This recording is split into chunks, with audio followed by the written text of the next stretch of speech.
ഈ കാലിന്റെ ഇന്നലെ എപ്പിസോഡിൽ പോയപ്പോൾ ഫോൺ വിളിയൊക്കെ വന്ന കാലം എങ്ങനെയുണ്ടെന്ന് ചോദിച്ചാരെങ്കിലും അതിപ്പോൾ എന്തായാലും അങ്ങനെയല്ലേ സംഭവിക്കുള്ളൂ. എന്താ പറ്റിയ ഞാൻ ശരിക്കും പറഞ്ഞാൽ ഞാൻ തന്നെ മരിച്ചു എന്നുള്ള വാർത്തകൾ ഒരു 5 പ്രാവശ്യം തന്നെ ഞാൻ കേട്ടിട്ടുണ്ട്.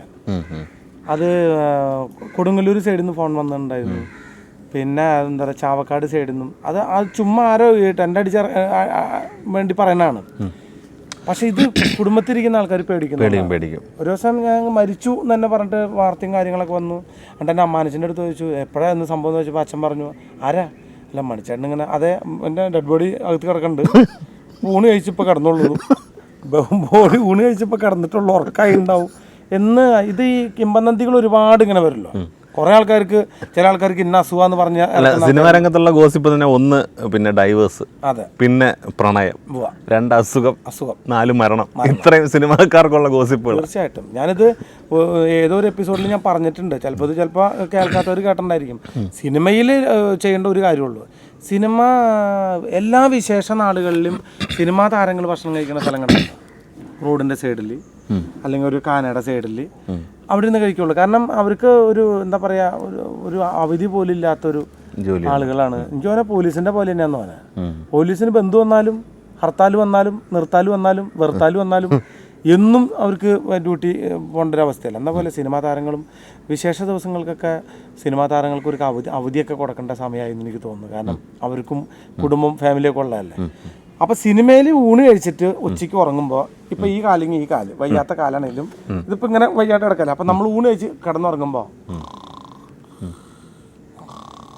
ഈ കാലൊന്ന് അനക്കി പുറത്തോളണം, അല്ലെങ്കിൽ തട്ടിപ്പോയി അടുത്ത ആൾ ബുക്ക് ചെയ്തോളാൻ പറയും.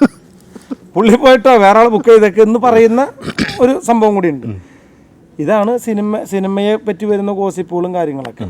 പിന്നെ ഗോസിപ്പ് എന്ന് പറഞ്ഞാൽ അങ്ങനെയാണല്ലോ, അതൊരു സിപ്പാണല്ലോ, അങ്ങോട്ട് പോകും. പിന്നെ മണിച്ചേട്ടൻ അതുപോലെ തന്നെ പിന്നെ ഞാനിപ്പോൾ എനിക്ക് മണിച്ചേട്ടൻ വലിയൊരു ആഗ്രഹമായിരുന്നു മണിച്ചേട്ടനൊപ്പം അഭിനയിക്കണമെന്നുള്ളത്. പണ്ട് ഞാൻ മണിച്ചേട്ടനെ സല്ലാപത്തിലൊക്കെ അഭിനയിക്കുമ്പോൾ മണിച്ചേട്ടൻ്റെ അടുത്ത് പറയും മണിച്ചേട്ടാ എന്തെങ്കിലും വേഷമൊക്കെ ഉണ്ടെങ്കിൽ നമുക്കൊണ്ട് തന്നെ. അപ്പോൾ മണിച്ചേട്ടൻ അന്ന് എനിക്കിപ്പോഴും ഓർമ്മയുണ്ട്, ആ ഓഫീസിൻ്റെ മുന്നിലൊരു മുല്ലയുടെ മുമ്പിച്ചിട്ടാ നീ ഞാൻ രക്ഷപ്പെടാൻ പ്രാർത്ഥിക്കടാ എല്ലാവർക്കും റെഡിയാക്കി തരാം അന്ന് പറഞ്ഞിട്ട് പോയതാ. ഞാൻ ഒന്നും ചെയ്തില്ല, കണ്ടിട്ടില്ല. പക്ഷേ എനിക്കൊരു സിനിമ ഞാൻ ശബ്ദം കൊടുത്തത് ശരിക്കും സന്തോഷമുണ്ടായി. എബ്രഹാം ലിങ്കൺ എന്ന് പറഞ്ഞ പടം. ഞാനും മണിച്ചേട്ടൻ്റെ ക്യാരക്ടറിന് ഓപ്പോസിറ്റ് സംസാരിക്കുന്നത് എൻ്റെ ശബ്ദമാണ്. കാരണം റഹ്മാന് വോയിസ് കൊടുത്ത ഞാൻ. അത് അടിപൊളി ശബ്ദമുള്ള. അപ്പോൾ എനിക്ക് ശരിക്കും സന്തോഷം തോന്നി. കാരണം മണിച്ചേട്ടനൊപ്പം ശബ്ദം കൊണ്ടെങ്കിലും സംസാരിക്കാൻ പറ്റില്ല. അത് കൊള്ളാം, അതൊരു പുതിയ അറിവാണ്.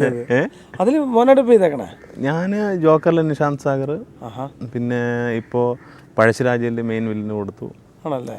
പിന്നെ കുറേ ഡബ്ബിങ് നടക്കുന്നുണ്ട്. എന്തായാലും നമുക്കൊരു ആഗ്രഹം ഉണ്ടാവും. കാരണം രഞ്ജിത്തിൻ്റെ വോയിസ് എങ്ങനെയായിരിക്കും, റഹ്മാൻജിക്ക് കൊടുത്ത വോയിസ് എങ്ങനെയാവുമെന്ന് നമുക്ക് എല്ലാവർക്കും ഒരു ആകാംക്ഷ ഉണ്ടായിരുന്നു. തീർച്ചയായിട്ടും നമുക്ക് എബ്രാഹിം ലിങ്കിലെ ഞാനും ജയറാമും കൂടിയിട്ട് റഹ്മാൻജി കൂടിയിട്ടുള്ള ഒരു രംഗം നമുക്ക് കാണാം. അപ്പോൾ രഞ്ജിത്തിൻ്റെ ശബ്ദവും എങ്ങനെയുണ്ടെന്ന് നമുക്ക് കണ്ട് കേട്ട് ആസ്വദിക്കാം.